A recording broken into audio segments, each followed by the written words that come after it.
figures for last year have not come out. It's expected that there will be an economic contraction of about 9%. It's forecast that there will be another contraction of about 2 to 3% this year. So since I work in the financial markets, Marianne, I get the opportunity to speak to a lot of companies, and this is what they're saying, that in consumer goods, FMCG, they're witnessing about between 15 to 20% volume contraction. And more discretionary items like restaurants, etc., could go as high as 30 to 40%.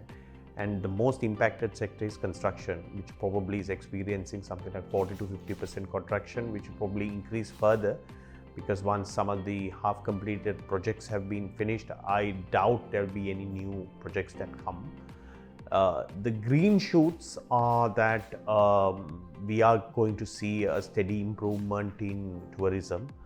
The numbers that are put out, that there are 100,000 arrivals a month, don't necessarily translate to the same value, because these are low value tourists who are coming, but it is all in the right direction.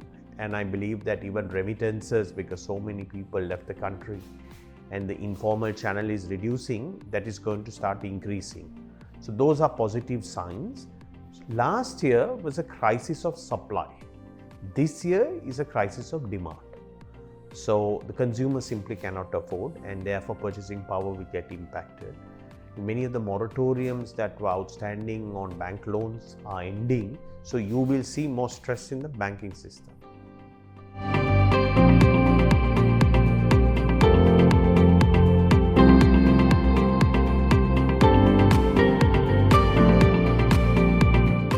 No, I don't see it happening. The main reason is that I don't think the people in power have any interest to change the status quo. And you also have a very angry population, which is a precursor to any change. As Professor Mick Moore, who knows Sri Lanka, has said before, in countries where people pay higher taxes enjoy better governance. For the first time, you are seeing people really venting about having to pay higher taxes. And I think there will be a call for greater accountability. So when you look at what has happened to Sri Lanka, you have very extractive political institutions and extractive economic institutions. So this country has been run for the benefit of 1,000 people. And what needs to happen is that the whole system has to change to a more inclusive political institutional environment, which will then lead to more inclusive economic institutions.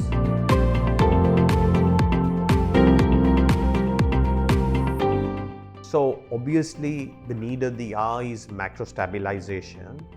What macro stabilization means is that prior to this crisis, what led to it is excessive interference in the economy by controlling the prices. Some of the key prices that we held down was the cost of money, interest rates were artificially suppressed, the exchange rate was controlled, energy prices were not revised for many years. Now those things have been adjusted, but it has led to inflation. Unfortunately, the government's revenues are not coming through, so the central bank has had to monetize some of the deficit. But the high interest rates are doing the necessary action, and demand is compressing, and the forces of demand and supply are now stabilizing. We will need an IMF program, because you only go to the IMF when you need it. It always gets bad publicity, but they are here to help us. There is no point blaming them. They come to Sri Lanka by our invitation. So we need stabilization, and perhaps 2023 is the year of stabilization. And then the focus from 2024 and 25 has to be, how do we accelerate economic growth?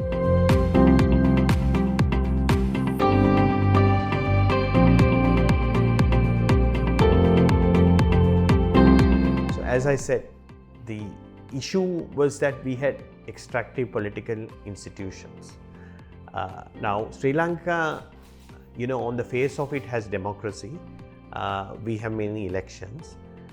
But what we have is illiberal democracy, that you have the strongman kind of rulers that come in, because the executive presidency has enormous amount of power, and therefore basically we would like to have a benevolent dictator. We have been waiting for our equivalent of a Lee Kuan Yew, but for every Lee Kuan Yew there are 50 Robert Mugabes. And the tragedy of Sri Lanka is that the electoral system that we have, to get into that seat, you basically have to go down to the lowest common denominator. The people who get into this seat don't appeal to our higher ideals. Now, what's happening with the local government elections is that they were supposed to be held last year. So we're already over 1 year overdue. And they are trying to postpone the electoral process by saying that there isn't sufficient funds, which is a whole load of hogwash, because the total primary expenditure, if you take out interest expenditure that the government has forecasted for this year, is 3 trillion. And it is estimated that the election will cost 10 billion, which is less than 1% of the total budget. So I don't buy this that there is no money to hold elections. But the obvious concern is that if you do have an election, it will be very clear that the mandate will be against the government that is currently in power. And then that will lead immediately to a call for a parliamentary election, which then will eat up more time. And the risk is that while the political process is playing itself out, all the necessary economic reform, stabilization, etc.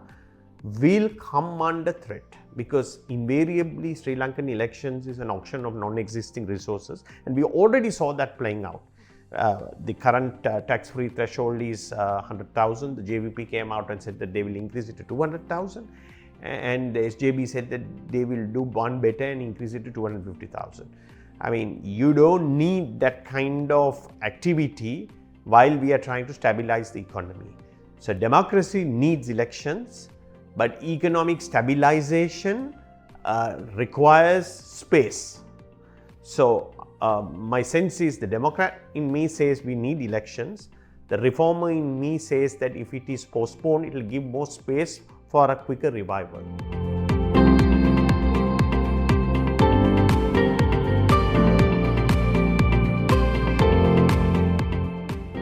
So there has been a news report, whether it was today or yesterday, or maybe it was in your paper, that the head of the Asia Pacific department has said that don't speculate on it. And some Indian journalists have questioned.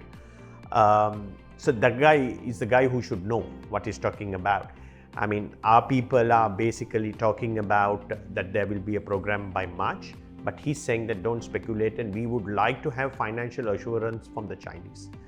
So my sense is that I would be a little bit skeptical whether a program can happen by March.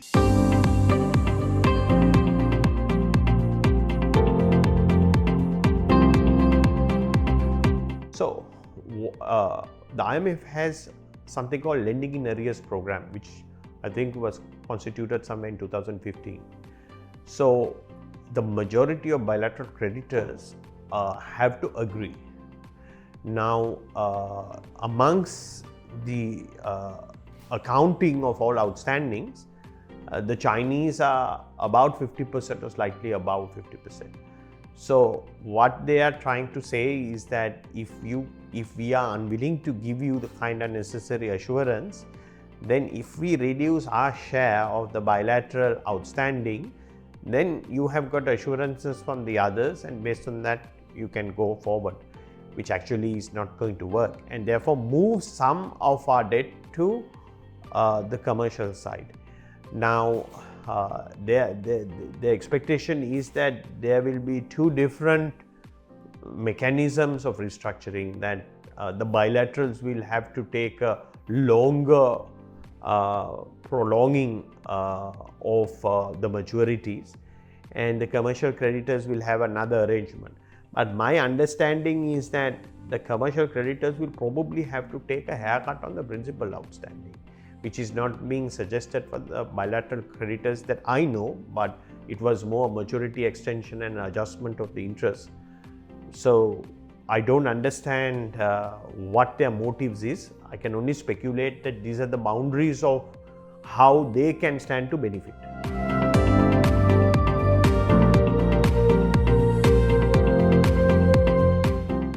So if you look at their letter that came from the Exim Bank, the last para is alluding to that. So these multilateral lenders, these were all Bretton Woods institutions set up after Second World War. They were set up because prior to the Second World War, there was huge economic crises in the world, which led to the Second World War.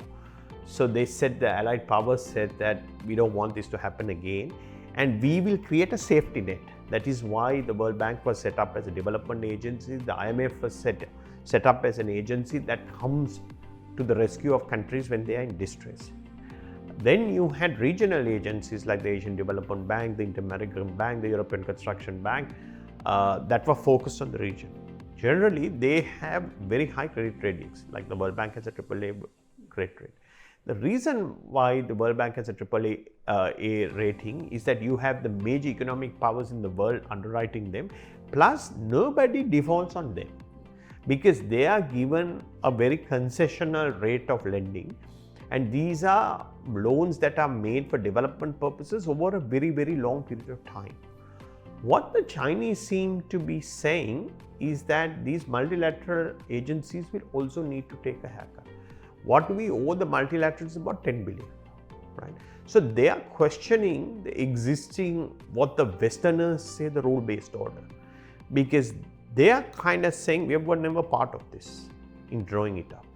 So it's a fundamental questioning of the premise of this Western-dominated rules-based order, and that is where I think they are coming from.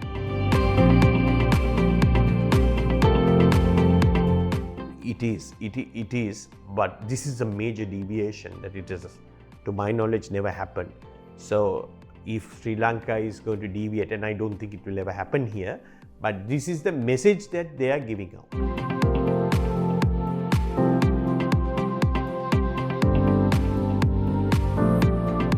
So there is no doubt that you have an extremely distressed situation. And this tax issue, which basically is now at center stage, because people all have to physically see.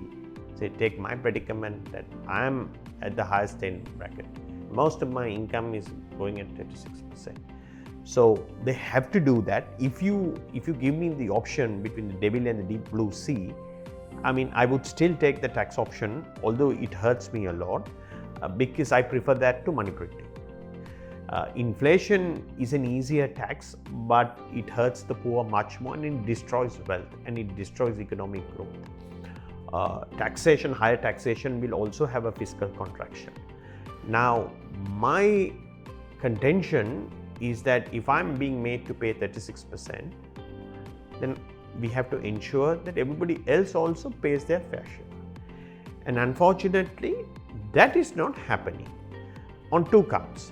One is the issue of tax policy, that there are a large number of companies who are tax exempt.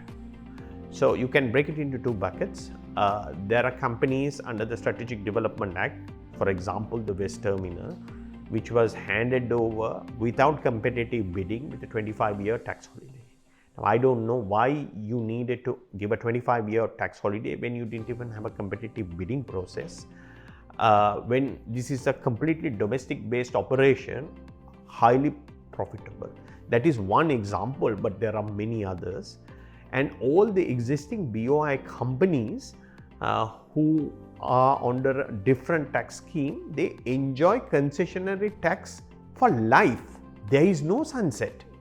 So you could have two companies, same business, one under a BOI concession, enjoying say 15% tax for life, and another company basically without those BOI concessions paying 30%. I mean, you never have that in any other country, because there is a principle called horizontal equity, which is not being adhered to. So there has to be some serious thinking going on that all these tax incentives that have been given, sometimes under very corrupt conditions, have to be all sunset, because these agreements are not sacrosanct. When you have defaulted on your creditors, nothing is beyond negotiation. So my contention is, if I'm paying 36%, everybody else has to pay. Otherwise, it is unfair. The second issue is the issue of tax administration. And mainly the salaried people, where there is a visibility, there is a withholding tax which we call payee, which is an advanced tax which is deducted. But there are a lot of people who basically work for themselves, where the visibility of income is not there, who probably earn much more than salaried people. Now there has to be a greater effort to go after these people. And I'm afraid that the tax administration authorities probably underfunded the capacity, the number of people. So serious effort has to be put in collecting taxes from people who should be paying.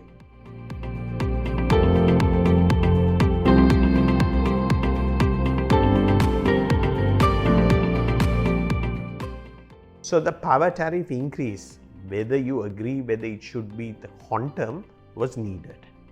Because for over 10 years, we didn't increase power tariff rates while the costs were going up. So the increase that we had previous time was an in-between, and the entirety of it was not increased. So having said that, I must declare my interest that I'm also in the renewable energy sector. And for 13 months, we have not been paid. Right? So the CB says that we don't have the cash to pay you because we are using whatever cash flows to buy coal because the monsoon is coming and therefore we have to store for maybe 4 months. So they do have a cash flow problem. Now the question is that should it be what it should be, right? There is no doubt that the generation mix that they have is suboptimal, that there are cheaper ways to do it. But to fix this problem will take 5 years. Because you can't build big power plants, etc. overnight. And this whole talk about renewable energy is a whole bunch of hogwash, because who is going to invest when you are not getting paid, basically, right? So it was needed, and I think that the consumers will have to adjust. Still I have contention about the system that we have in place, because electricity is electricity, right? So why do we have different tariff rates for different people? I don't understand that. Now, industrial tariff is lower than the residential tariff and is lower than what they call commercial tariff. So why should it be lower? In an environment where power is scarce, you are encouraging more energy intensive industries. It doesn't make sense to me. So in my opinion, you should have one tariff for everybody, and the low income households, we should just do a cash transfer and give them the money and tell them that you decide how you want to spend it. And they may decide to buy, for example, LED bulbs and save a lot of electricity.